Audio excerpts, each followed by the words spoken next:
ओम गणपते नमः। बोलिए श्री गणेश भगवान की जय हो। बोलिए सियावर रामचंद्र भगवान की जय हो। श्री राम दरबार की जय हो। प्यारे भक्तों, आज हम सब सुनने जा रहे हैं वाल्मीकि रामायण अयोध्या कांड का आगे का प्रसंग। इस प्रसंग को पूरे श्रद्धा से पूरा सुने और भगवान श्री राम का आशीर्वाद प्राप्त करें। वनवास की कठिन यात्रा पर निकल चुके मर्यादा पुरुषोत्तम श्री राम अपने पिता माता को बार बार स्मरण करते हुए उस रात्रि में बहुत दूर निकल गए। रात बीत चुकी थी, प्रभात होने को था। सुबह मंगलमय पूजन और उपासना करके उन्होंने पुनः अपनी यात्रा का प्रारंभ किया। रथ पर अग्रसर होते हुए जब वे सुंदर सुंदर गांवों और पुष्पों से खिले वनों के समीप पहुंचे तो उस दृश्य की रमणीयता देखकर रथ की गति भी धीमी हो गई। जहां जहां वे पहुंचे वहां के ग्रामवासी राम की चर्चा कर रहे थे। उनके कानों में वे वचन पड़े, अरे धिक्कार है उस दशरथ को जो अपने प्राणों से भी बढ़कर पुत्र श्री राम को आज वनवास भेज रहा है। और ककई को क्या कहे जिसका हृदय दया से शून्य है। उसने धर्मात्मा दयालु जितेंद्र श्री राम और जनक नंदिनी सीता को निर्दयता से घर से निकाला है। क्या राजा दशरथ इतने कठोर हो गए कि वही राम जो उनकी आंखों का तारा था आज उनसे दूर किया जा रहा है। यह वही दशरथ है जो कहते हैं कि राम के दर्शन के बिना मुझे चैन नहीं मिलता, और अब वही राम से वियोग सह रहे हैं। सीता माता का स्मरण करके लोग कहते, जनक नंदिनी जो सदा सुख में रही अब इस कठोर वन में कैसे रहेगी, कितना दुख सहना पड़ेगा उन्हें।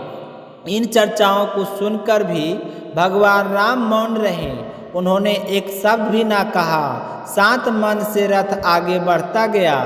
फिर वे वेदश्रुति नामक नदी पहुँचे और उसे पार करते हुए दक्षिण दिशा की ओर बढ़े और आगे चलकर समुद्रगामिनी गोमती नदी को पार किए, जिसकी तटभूमि पर अनेक गायें विचरण करती थी। इसके बाद संधि नदी आई, जहां मोरों और हंसों के कलरव गूंज रहे थे। चलते चलते श्री राम ने सीता जी को वे पावन स्थली दिखलाई जिसे प्राचीन काल में राजा मनु ने अपने पुत्र इक्ष्वाकु को दिया था। फिर श्री राम ने सारथी सुमंत से बोले, हे सुमंत, कौन जाने कब पुनः माता पिता के दर्शन होंगे, कब मैं फिर से अयोध्या लौटकर सरयू तट पर विहार कर पाऊंगा। यह वन बिहार और मिज्ञा मुन पुत्रों से चली आई एक राजक्रिया है जो राजर्षियों के लिए अभिमत रही है। यात्रा करते करते श्री राम ने कौशल देश की सीमा पार की और अयोध्या की ओर मुख करके हाथ जोड़कर प्रणाम किए।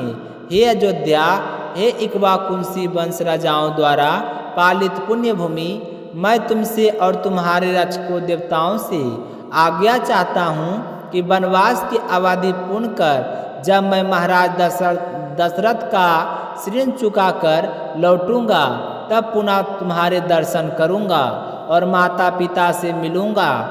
मुझे आशीर्वाद दीजिए। इतना कहकर श्री राम ने आकाश की ओर दाहिनी भुजा उठाई और नेत्रों से आंसू झर रहे थे। उन्होंने अपने साथ चल पड़े और जनपद वासियों से कहा, आप सब ने मुझ पर बड़ी कृपा की है। आपने मुझे बहुत स्नेह और दया दी थी। जब मैं आपको और कष्ट नहीं देना चाहता, आप लौट जाइए और अपने अपने कार्य में लग जाइए। श्री राम के इन वचनों को सुनकर लोग जोर जोर से विलाप करने लगे। आंसुओं से भरे नेत्रों से वे राम का दर्शन करते रहे, उनकी परिक्रमा की, परंतु राम उनके नेत्रों से ओझल हो गए, जैसे सूर्य प्रदोष काल में अस्त हो जाता है। इसके बाद श्री राम धन्य धान से संपन्न दानशील और निर्भय कौशल देश पहुँचे। वहाँ का जनजीवन समृद्ध था। वेद मंत्रों की गूंज से वातावरण पवित्र था। आगे बढ़ते हुए वे गंडका नदी पहुँचे। एक पवित्र शीतल जल से युक्त देवताओं, ऋषियों और गंधर्वों द्वारा पूजित पावन धारा, जिसके तट पर सुंदर आश्रम थे, वे जिसे अप्सराएं भी समय समय पर स्नान करके पवित्र करती थी। यह वही गंगा स्वरूपा गंडकी थी जो सबका कल्याण करने वाली थी। देवता, दानव, गंधर्व और किन्नर उसकी शोभा को बढ़ाते थे। इस प्रकार श्री राम, सीता और लक्ष्मण वन पथ पर आगे बढ़ते रहे और जहाँ जहाँ वे जाते वहाँ के लोग आंसुओं से उन्हें विदा करते। बोलिए सियावर रामचंद्र भगवान की जय हो। बोलिए पावन वाल्मीकि रामायण की जय हो। इससे आगे क्या हुआ यह सुनेंगे कल के सर्ग में। मिलते हैं अगली सर्ग के साथ, तब तक अपना ख्याल रखिएगा। जय श्री राम।